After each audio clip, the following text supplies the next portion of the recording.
Hello বন্ধুরা, আমি শাইরুমা। আমি বাংলাদেশের একজন মেয়ে। আজকে আমি তোমাদের যে গল্পটা বলবো সেটা আমার শ্বশুর সাইকে নিয়ে। আমার স্বামীর নাম জাকিরুল। আমরা ৫ বছর প্রেম করার পর বিয়ে করি। বিয়ের পর থেকে আমাদের সংসারটা ছিল স্বপ্নের মতো। সে আমাকে খুব ভালোবাসে। আমার ছোট বর সব আবদারই মেনে নেয়। আমি নিজেও তার প্রতি সম্পূর্ণ বিশ্বস্ত আর ভালোবাসায় পূর্ণ ছিলাম। বিয়ের পর প্রথম কয়েকটা মাস কেটে যায় যেন চোখের পলকে। শ্বশুরবাড়ির মানুষগুলো প্রথম দিকে খুব আন্তরিক এবং ভালো ব্যবহার করতেন। আমার শ্বশুর ইয়াসিরুল সাহেব একজন অবসরপ্রাপ্ত সরকারি কর্মকর্তা। বয়সের ভার থাকলেও তিনি বেশ সচল এবং ব্যক্তিত্ব সম্পন্ন একজন মানুষ। আমার শাশুড়ি অনেক আগেই মারা গেছেন, তাই শ্বশুর মশাই একা থাকেন। সংসারের বড় সদস্য হিসেবে তিনি পরিবারের প্রতি খুব যত্নবান। প্রথম দিকে তার আচরণ ছিল ঠিক এক বাবার মতো। আমি তাকে সম্মান করতাম এবং যতদূর পারতাম তাকে সাহায্য করতাম। তবে বিয়ের কিছুদিন পর থেকেই আমি কিছু অস্বাভাবিকতা লক্ষ্য করতে শুরু করি। আমার স্বামীর অফিসের কাজের কারণে সে প্রায় বাইরে থাকত, আর সেই সময় শ্বশুরমশাই প্রায় সেই নানা অজুহাতে আমার আশেপাশে থাকতেন।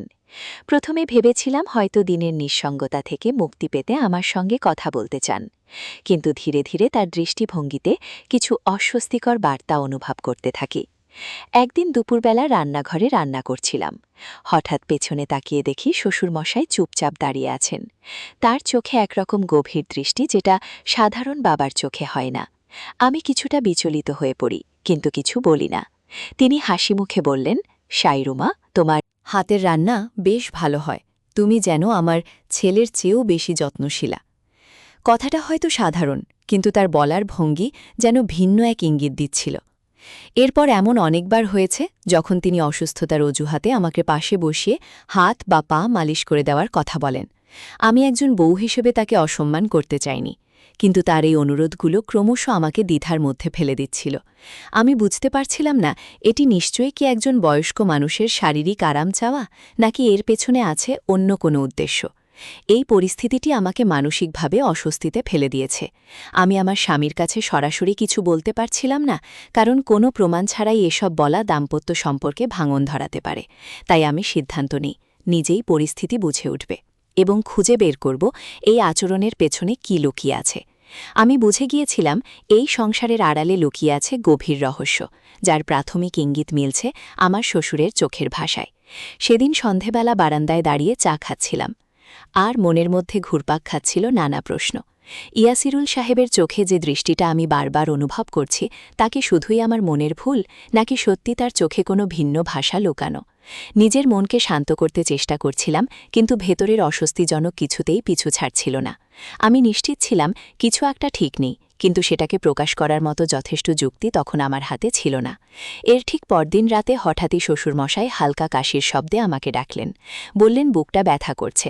আমি দ্রুত গিয়ে ওষুধ খেতে দিলাম, পানি এনে দিলাম। তিনি বললেন, তুমি বাসে থাকলে একরকম স্বস্তি লাগে শাইরুমা। এই কথাটা এমনভাবে বললেন যেন কোনো রকম আবেগ লুকিয়ে আছে তাতে। আমি মাথা নিচু করে আসতে বললাম, আপনি বিশ্রাম নিন, আমি বাইরে আছি, দরকার হলে ডাকবেন। সেই রাতে আমি জানার পাশ থেকে অনেকক্ষণ তার ঘরের দিকে তাকিয়েছিলাম। কোনো অদ্ভুত আচরণ দেখা যায় কিনা তা বুঝে নিতে চেয়েছিলাম। পরদিন সকালে আমি সিদ্ধান্ত নিয়ে এই অবস্থার পরিষ্কার ব্যাখ্যা পাওয়া দরকার। আমি একটা ছোট ডায়েরি বের করে লিখতে শুরু করি। প্রতিদিনের ঘটনাগুলো, কার সঙ্গে কি কথা হয়েছে, কে কখন কিভাবে আচরণ করেছে, এমনকি ছোট ছোট ঘটনাও আমি চাইছিলাম। যদি কখনো সত্যিই কিছু ঘটে, তাহলে অন্তত আমার কাছে একটা যুক্তিসঙ্গত হিসেব থাকবে। এই ডায়েরি ছিল যেন আমার ব্যক্তিগত অনুসন্ধানের হাতিয়ার। এরপর কয়েকদিন শ্বশুরসাই বেশ স্বাভাবিক আচরণ করতে থাকেন। মনে হচ্ছিল হয়তো আমার চিন্তাগুলো অতিরঞ্জিত ছিল। কিন্তু এক সন্ধে একটা ঘটনা ঘটে যা আমাকে আবারও গভীরভাবে নাড়া দিয়ে যায়। আমি বসার ঘরে কিছু কাপড় ভাঁজ করছিলাম। তিনি এসে বললেন, তুমি এত যত্ন করে কাজ করো দেখে ভালো লাগে। এমন একটা মেয়ে পেয়ে আমি গর্বিত। মুখে হাসি ছিল, কিন্তু তার চোখের চাহনি ছিল জিজ্ঞাসাময়। আমি শান্তভাবে উত্তর দিলাম, আপনার প্রশংসা পেয়ে ভালো লাগছে, ধন্যবাদ। কিন্তু কথা বলতে বলতে তিনি হঠাৎ আমার হাতের কাপড়গুলো ছুঁয়ে দেখলেন আর বললেন, তোমার হাত খুব নরম মা। এই কথাটাও হয়তো সাধারণ, কিন্তু তার বলার ধরন ও মুহূর্তটা এমন ছিল যেন এর মাঝে কিছু অতিরিক্ত ইঙ্গিত লুকিয়ে আছে। আমি ভিতরে ভিতরে কাঁপতে লাগলাম, কিন্তু বাইরের অভিব্যক্তিতে শান্ত থাকার চেষ্টা করলাম। শুধু বললাম, আমি রান্নাঘরে যাচ্ছি। রাতে রান্না শেষ করতে হবে। রান্নাঘরে গিয়ে আমি কিছুক্ষণ চুপ করে দাঁড়িয়ে রইলাম। আমার মনে হচ্ছিল এই গল্পটা আজ শুধু আমার মনের কল্পনা নয়, সত্যিই কিছু একটা হচ্ছে।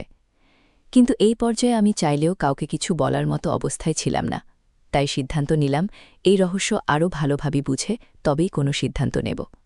কিন্তু এবার আর শুধু লেখালেখি নয়, আমি কিছু পর্যবেক্ষণমূলক কৌশল অবলম্বন করার পরিকল্পনা করতে শুরু করি। রাত গভীর হলে আমি জানালার পাশে দাঁড়িয়ে ভাবছিলাম, এই বাড়ির ছাদে থাকা সিসি ক্যামেরাগুলো কি এখনও কাজ করে? আর যদি আমি নিজের ঘরে একটা ছোট রেকর্ডার রাখি, তাও কি খুব বাড়াবাড়ি হবে? আমি বুঝতে পারছিলাম সত্য খুঁজে বের করতে হলে নিজের নিরাপত্তা এবং বুদ্ধিমত্তা দুটোই একসাথে চালাতে হবে। সেদিন রাতেই আমি চূড়ান্ত সিদ্ধান্তে পৌঁছাই, আরও সময় নষ্ট করা যাবে না। আমার চারপাশে যা ঘটছে তা হয়তো এখনও অস্পষ্ট, কিন্তু যদি সময় মতো বুঝতে না পারি তাহলে কোনো অপ্রত্যাশিত পরিস্থিতি সামনে চলে আসতে পারে। আমি ঠিক করলাম, আমার কৌশল হবে নিঃশব্দ পর্যবেক্ষণ। কারো সন্দেহ না জাগিয়ে আমি এমন কিছু করব যা আমাকে সত্যের আরও কাছে নিয়ে যাবে। পরদিন দুপুরে জাকিরুল অফিসে চলে গেলে আমি সুযোগ বুঝে পুরনো আলমারির পেছনে রাখা ছোট রেকর্ডিং ডিভাইসটা বের করলাম। এটা আগে আমার ছোট ভাই আমাকে দিয়েছিল ভয়েস নোট নেওয়ার জন্য। ডিভাইসটি অনেকটাই কলমের মতো দেখতে। আমি সেটা রান্নাঘরের কৌটার ভেতরে এমনভাবে রেখে দিলাম যেন সাধারণ চোখে ধরা না পড়ে। উদ্দেশ্য একটাই, কোনো অস্বাভাবিক কথা বা শব্দ রেকর্ড করা। এর পরের দিনগুলোতে আমি নিজেকে যতটা সম্ভব স্বাভাবিক রাখার চেষ্টা করলাম। শ্বশুরমশাইয়ের সঙ্গে কথাবার্তায় ভদ্রতা বজায় রাখলাম, কিন্তু প্রতিটি শব্দ আর অভিব্যক্তি পর্যবেক্ষণ করতে লাগলাম খুব সতর্কভাবে। তিনি মাঝে মাঝে ভেতরে ঢুকে আমার কাজে সাহায্য করার অজুহাতে পাশে দাঁড়াতেন। এমনকি মাঝে মাঝে জিজ্ঞেস করতেন, তুমি সারাদিন একা কেমন থাকো? আমি মৃদু হেসে উত্তর দিতাম, ভালোই আছি, বই পড়ি, রান্না করি। একদিন বিকেলে আমি রান্নাঘরে রেকর্ডটি সরিয়ে এনে শুনতে শুরু করি। প্রথম দুদিন তেমন কিছু পাইনি, সাধারণ কথাবার্তা, রান্নার শব্দ আর কিছু অপ্রাসঙ্গিক আওয়াজ। কিন্তু তৃতীয় দিনের রেকর্ড একটি মুহূর্ত আমাকে থমকে দেয়া। সেখানে শ্বশুরমশাই নিজের ঘরে বসে কারোর সাথে ফোনে কথা বলছিলেন। কথার মধ্যে তিনি বলেন, বৌমা খুব ভদ্র আর শান্ত, কিন্তু মাঝে মাঝে এমন লাগে যেন তার ভেতরে কোনো শক্তি আছে যা টিনে রাখে। আমি ব্যাখ্যা করতে পারি না। এই কথা শোনার পর আমার শরীর শীতল হয়ে যায়। কেউ যদি আমাকে সম্মানের চোখে দেখে, তাহলে এমন অস্পষ্ট ইঙ্গিতপূর্ণ কথা বলার মানে থাকতে পারে। তবে এটাও ঠিক যে এই কথা এখনও কিছু স্পষ্টভাবে প্রমাণ হয় না। আমি বুঝলাম এটি কেবল শুরু। আসল সত্য জানতে হলে আমাকে আরও গভীরে যেতে হবে। পরবর্তী ধাপে আমি ভেবেছিলাম বাড়ির পুরনো ফাইলগুলো দেখব। আমার শাশুড়ির মৃত্যুর পর শ্বশুরমশাইয়ের আচরণ কেমন ছিল, বা পরিবারের অন্য সদস্যরা তাকে নিয়ে কী ভাবে, তা জানতে পারলে হয়তো অনেক প্রশ্নের জবাব পাওয়া যাবে। এজন্য আমি দেবর ফাহিমের সাহায্য নেওয়ার সিদ্ধান্ত নিই। ফাহিম খুব সোজাসাপটা ছেলে, আমার ওপর তার আস্থা আছে। আমি ভাবলাম যদি একটু ঘুরিয়ে তাকে কিছু প্রশ্ন করা যায়, তবে সে কিছু না কিছু বলতেই পারে। সেদিন রাতের খাবারের পর ফাহিম যখন বারান্দায় বসেছিল, আমি কাছে গিয়ে বসি। হালকা কথের ফাঁকে জিজ্ঞেস করি, তোমার মা কি খুব ধর্মভক্ত ছিলেন? ফাহিম কিছুক্ষণ চুপ করে থেকে বলে, হ্যাঁ ভাবি, কিন্তু তার মৃত্যুর পর আব্বুর ব্যবহার অনেক বদলে গেছে। কিছুদিন একা একা অনেক কথা বলতেন, আর কারো কারো সঙ্গে তেমন মিশতেন না। আমি আর কিছু জিজ্ঞেস করলাম না, কিন্তু বুঝতে পারলাম আমার শ্বশুরের ভেতরেই হয়তো লুকিয়ে আছে অতীতের এমন কিছু গল্প যা বর্তমানকে অস্থির করে তুলেছে। সেদিন রাতে আমি নিজের ডায়েরিতে লিখে রাখলাম, সত্যকে খুঁজে পাওয়ার জন্য শুধু চোখ আর কান খোলা রাখলেই চলবে না, দরকার ধৈর্য আর প্রমাণ। আমি অপেক্ষা করব, কারণ আমি এখন শুধু একজন বউ নই, আমি একজন অনুসন্ধানকারীও বটে। রাত গভীর হতেই আমি আমার ছোট টেবিলের ড্রয়ারে রাখা ডায়েরিটা খুলে বসি। আজকের কথাগুলো লিখে রাখতে হবে। প্রতিটা দিন যেন এক একটা ধাঁধার মতো হয়ে দাঁড়াচ্ছে, আর আমি তার প্রতিটি টুকরো জোড়া দিয়ে একটা পূর্ণ চিত্র তৈরির চেষ্টা করছি। শ্বশুরমশায়ের ফোনা আলাপ, ফাহিমের ইঙ্গিতপূর্ণ কথাগুলো আর তার নিজের ব্যবহার, সবকিছু মিলিয়ে আমি বুঝতে পারছিলাম এই মানুষটির ভেতর কিছু একটা চেপে বসে আছে, কিছু এমন যা তাকে শান্ত থাকতে দিচ্ছে না। পরদিন সকালে আমি বারান্দায় দাঁড়িয়ে আকাশ দেখছিলাম। এমন সময় শ্বশুরমশাই পাশে এসে দাঁড়ালেন, বললেন, আজকাল তো তোমাকে অনেক চিন্তিত মনে হয়। আমি হেসে বললাম, না এমন কিছু না, শুধু একটু ঘুম ঠিকমতো হচ্ছে না। তিনি মৃদু হেসে বললেন, তোমার চোখ বলে ভিন্ন কথা। কথাটার মধ্যে ছিল এক ধরনের দার্শনিকতা, যেন তিনি কিছু জানেন যা আমি জানি না। আমি কিছু বলিনি, শুধু মাথা নাড়লাম। সেদিন দুপুরে বাড়ির পুরনো স্টোররুমে কিছু প্রয়োজনীয় জিনিস খুঁজতে গিয়েছিলাম। হঠাৎ একটা পুরনো কাঠের বাক্সের দিকে চোখ পড়ে যায়। খুলতেই দেখি সেখানে অনেক পুরনো চিঠি, ছবি আর নোটবুক রাখা। বেশিরভাগই আমার শাশুড়ির হাতে লেখা, তার ব্যক্তিগত জার্নাল। আমি খুব সাবধানে একটি খাতা তুলে নিলাম এবং পাশের ঘরে গিয়ে পড়তে শুরু করলাম। সেই ডায়েরির পাতাগুলোতে লেখা ছিল একজন স্ত্রীর একাকিত্ব, স্বামীর প্রতি দূরত্ব এবং ভালোবাসার অভাব নিয়ে লেখা কিছু সংবেদনশীল অনুভূতি। সবচেয়ে বেশি চোখে পড়ল একটি জায়গা যেখানে তিনি লিখেছেন, ইয়াসির দিনকে দিন বদলে যাচ্ছে, রাতে অস্থির হয়ে ওঠে, কিছু বলে না, কিন্তু তার চোখে আমি বুঝি তার ভেতরে কেউ আর একজন হয়ে উঠছে। এই বাক্যটা আমার মনকে নাড়া দিয়ে যায়। তাহলে কি শ্বশুরমশাইয়ের ভেতরে অস্বাভাবিকতা আজকের নয়? তাহলে কি তিনি অনেক আগেই মানসিকভাবে বিপর্যস্ত হয়ে পড়েছিলেন, তার শাশুড়িকে একা করে দিয়েছিল?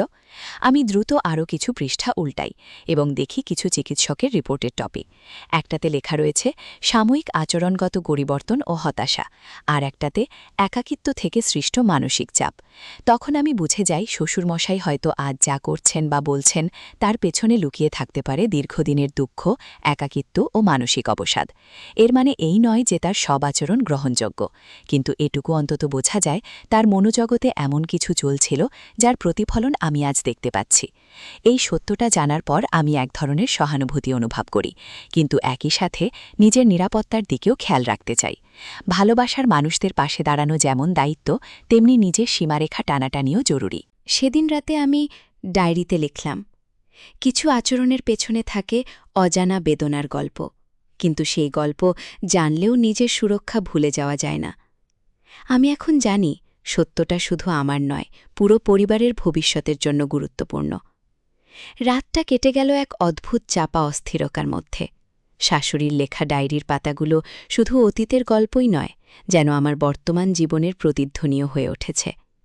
একজন মানুষের চোখের ভাষা, তার মনের অব্যক্ত যন্ত্রণাগুলো কতটা গভীর হতে পারে তা আমি এখন বুঝতে পারছি। কিন্তু একই সাথে মনে মনে প্রশ্ন করছিলাম, এই বোঝার পথ কি আমাকে নিরাপত্তা দেবে, নাকি আরও বিভ্রান্তির দিকে নিয়ে যাবে? পরদিন সকালে নাস্তা করতে করতে আমি হঠাৎ এক সিদ্ধান্ত নেই। এই ভুল বোঝাবুঝি অথবা চাপা সংকেতের খেলায় আমি আর নিঃশব্দ দর্শক থাকব না। আমার শ্বশুর যদি সত্যি কোনো আবেগ বা মানসিক সংকটে থাকেন, তাহলে সেটা জানার অধিকার আমার আছে। আমি শান্তভাবে এই বিষয়ে মুখোমুখি হতে চাই। সোজাসাপটা না হলেও ঘুরিয়ে পেঁচিয়ে হলেও তাকে জানাতে হবে আমি পরিবর্তন লক্ষ্য করেছি। সন্ধ্যায় আমি রান্নাঘরে বসে শ্বশুর মশাইয়ের জন্য এক কাপ চা তৈরি করছিলাম। চা দিয়ে তার ঘরে ঢুকতেই তিনি বললেন, আজ তুমি চুপচাপ দেখছি। আমি একটু হাসলাম। তারপর বললাম, মানুষ যখন অনেক কিছু বুঝতে শেখে তখন তার ভেতরের শব্দগুলো নীরব হয়ে যায়। তিনি খানিকক্ষণ চুপ করে থাকলেন। তারপর বললেন, তুমি খুব সংবেদনশীল মেয়ে সাইরুমা। আমি একটু থেমে বললাম, আপনি কি কখনো কাউকে এমন কিছু বলতে চান যা বলা যায় না, কিংবা এমন কিছু অনুভব করেন যা কাউকে বোঝানো যায় না? এই প্রশ্নটা ছুড়ে দেওয়ার পেছনে ছিল আমার ভিতরের কৌতূহল। কিন্তু প্রশ্নের ভঙ্গিতে আমি কোনো অভিযোগ রাখিনি। তিনি গভীরভাবে আমার দিকে তাকিয়ে থেকে চোখ নামিয়ে ফেললেন। তারপর খুব ধীরে বললেন, মানুষ যখন অনেক হারায় তখন সে ভেতরে ভেঙে পড়ে, কিন্তু বাইরে সে ঠিকঠাক থাকার অভিনয় করে। আমি এই বয়সে এসেও একা, ভীষণ একা। কথাগুলো বলার সময় তার কণ্ঠে ছিল চাপা দুঃখ, কিন্তু কোনো অস্বাভাবিক আকাঙ্ক্ষা বা ইঙ্গিত ছিল না। তখনই বুঝতে পারি তার চোখে মাঝে মাঝে যে দৃষ্টিটা আমাকে অস্বস্তি দিত তা হয়তো নিচুক নিঃসঙ্গতা আর নিজের দুর্বলতা ঢাকার ব্যর্থ চেষ্টা। আমি আস্তে করে বললাম, আপনার পাশে সবাই আছে। আপনি যদি মন খুলে কারো সঙ্গে কথা বলেন তাহলে হয়তো কিছুটা হালকা লাগবে। কখনো কখনো একা থাকার চেয়ে কারো সঙ্গে ভাগ করে নেওয়া ভালো। তিনি কিছুক্ষণ চুপ করে থেকে মাথা নাড়লেন। বুঝলাম কথা তার মনে গেঁথেছে।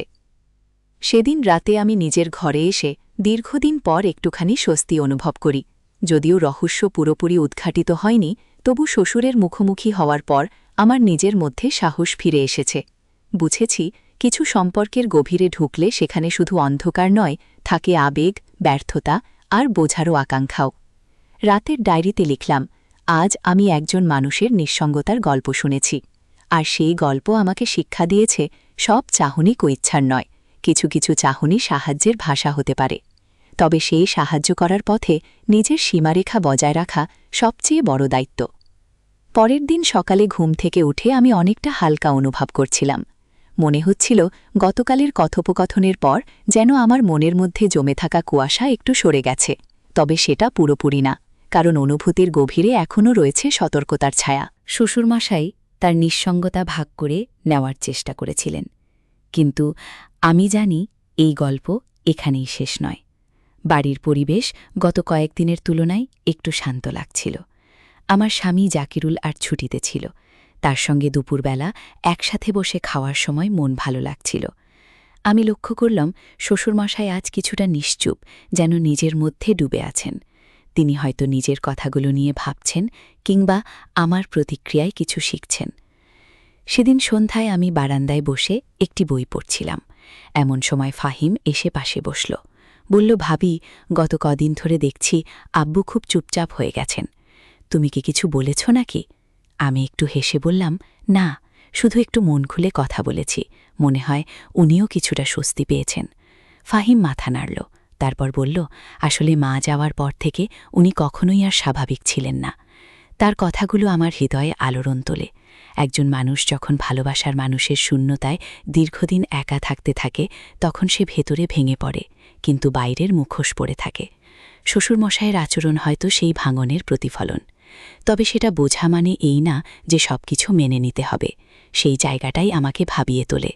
আমি বুঝতে পারছিলাম এখন আমার করণীয় হল সীমারেখাটা স্পষ্ট করে দেওয়া।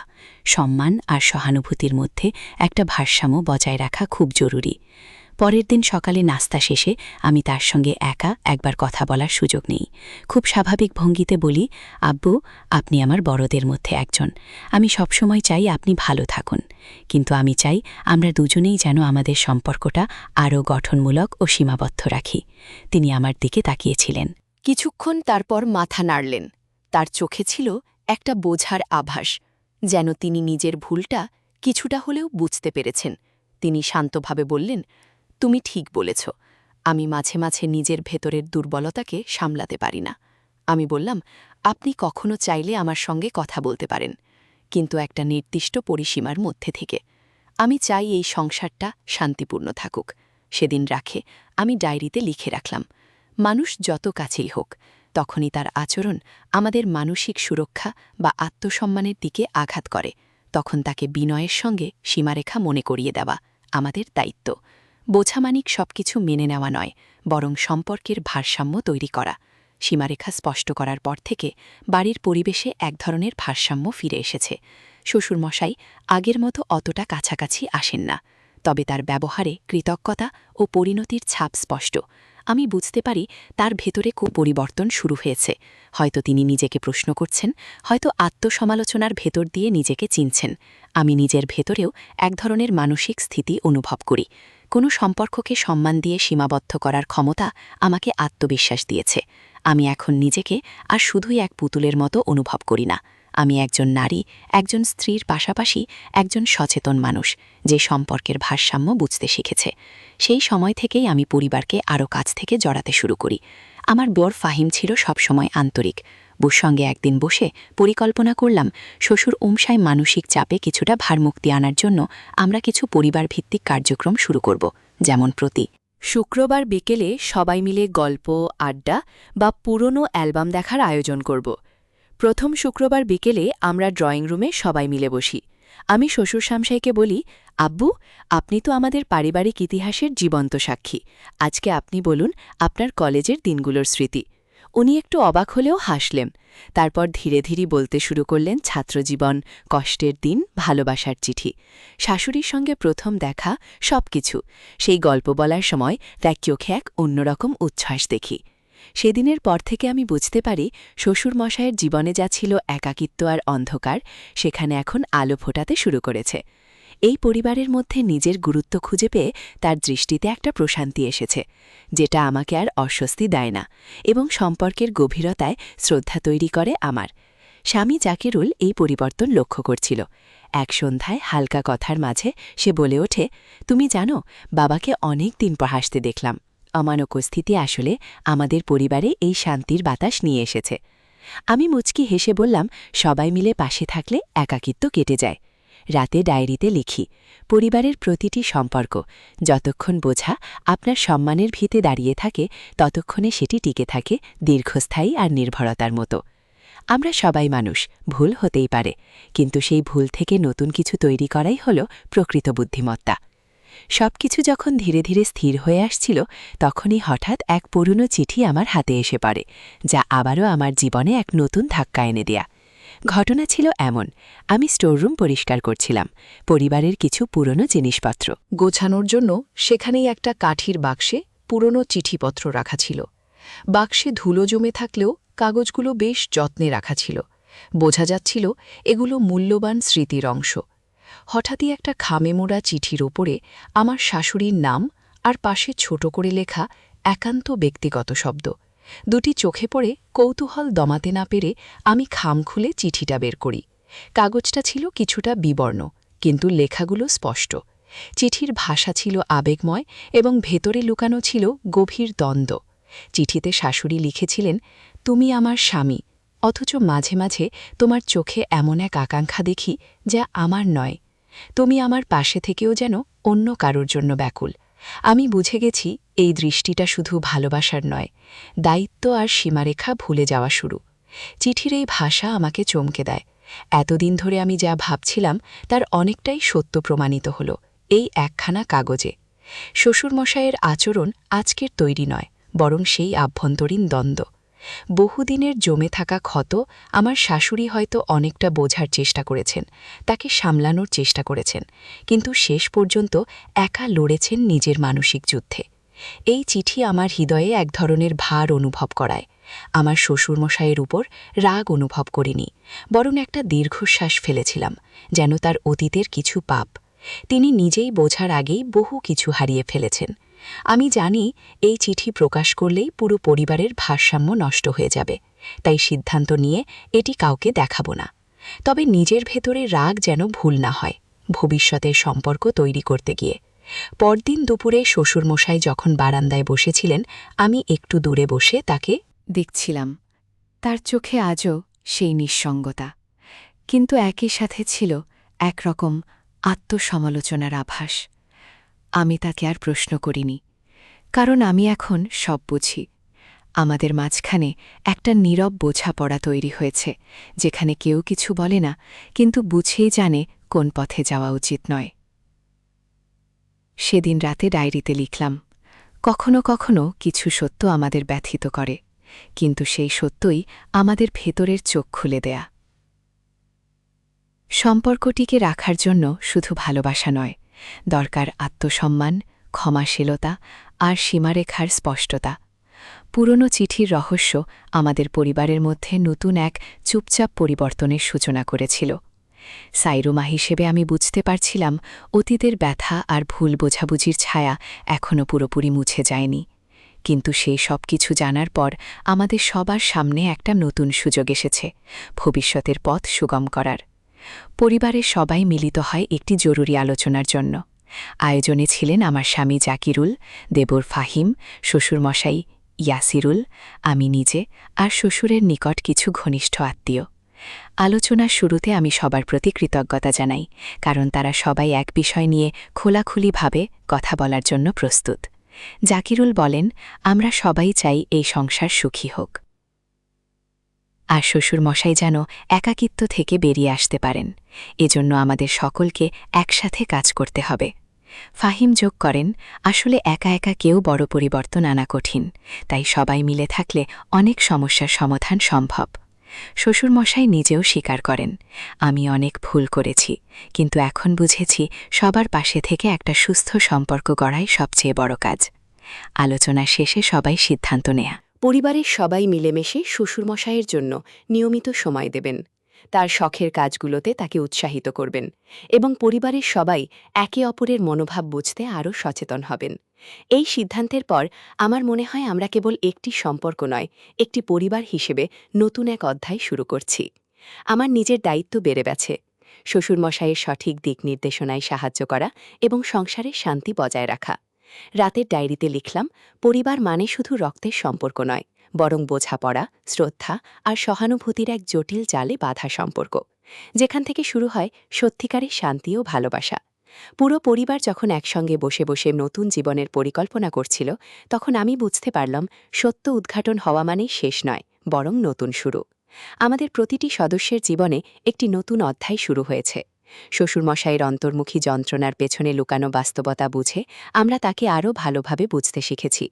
আজ আমরা বুঝেছি মানুষ কখনো কখনো নিজেদের কষ্ট ও একাকিত্বকে অন্য রকমভাবে প্রকাশ করে, যা পাশে থাকা মানুষদের বিভ্রান্ত করতে পারে। তাই বোঝাপড়া, শ্রদ্ধার সঙ্গে সম্পর্ক গড়ে তোলা খুব জরুরি। আমার স্বামী জাকিরুল আমাকে ধরে বলল, তুমি আমাদের পরিবারের আলো। তোমার সাহসিকতা ও সংবেদনশীলতা আমাদের সবাইকে একত্রিত করেছে। আমি কেঁদে উঠলাম, কিন্তু সেই কান্না ছিল মুক্তির সুর। এবার থেকে আমরা সবাই একে অপরের প্রতি আরও যত্নবান হবার প্রতিজ্ঞা করলাম। আমার শ্বশুরমশাই নিয়মিত পরিবারের সঙ্গে সময় কাটাবেন। আমরা তাকে বুঝতে চেষ্টা করব, আর তিনি নিজের অসুস্থতার বিষয়ে চিকিৎসকের পরামর্শ নেবেন। একে অপরের পাশে দাঁড়িয়ে আমরা শিখেছি যে কোনো সম্পর্কের মূলে থাকে সম্মান, ধৈর্য আর ভালোবাসা। শেষে আমি ডায়েরিতে লিখলাম, জীবনের সবচেয়ে বড় শিক্ষা হল বোঝাপড়া ও সহানুভূতি। পরিবার শুধু রক্তের সম্পর্ক নয়, এটি হৃদয়ের বন্ধন, যেখানে ভুল বোঝাবুঝি দূর করে ভালোবাসার সম্মান দিয়ে সম্পর্ক টিকে থাকে। আজ আমি শিখেছি, কোনো রহস্য বা অদ্ভুত আচরণ যদি ভালোবাসার নামে হয়, তবে তা গ্রহণ করার আগে বুঝতে হবে কোথায় রেখেছি আমাদের সীমা ও আত্মসম্মান। বন্ধুরা, গল্পের শেষ প্রান্তে আমি তোমাদেরকে বলতে চাই, আমাদের জীবনে প্রতিটি সম্পর্কের ভিত্তি হওয়া উচিত বিশ্বাস, সম্মান এবং সংবেদনশীলতা। কঠিন সময়েও যদি আমরা সাহসিকতার সঙ্গে মুখোমুখি হই, নিজেদের সীমা বজায় রাখে এবং পারস্পরিক বোঝাপড়া করি, তাহলে যে কোনো সংকটই পেরিয়ে যাওয়া সম্ভব। ভালোবাসার সত্যি রূপ শুধু আবেগ নয়, বরং সেটি হল একে অপরের অধিকার এবং সম্মান বজায় রাখা। বন্ধুরা, প্রতিদিন তোমরা এরকম নতুন গল্প পেতে তোমরা অবশ্যই আমার চ্যানেলটিকে সাবস্ক্রাইব করবা। সবাইকে অসংখ্য ধন্যবাদ।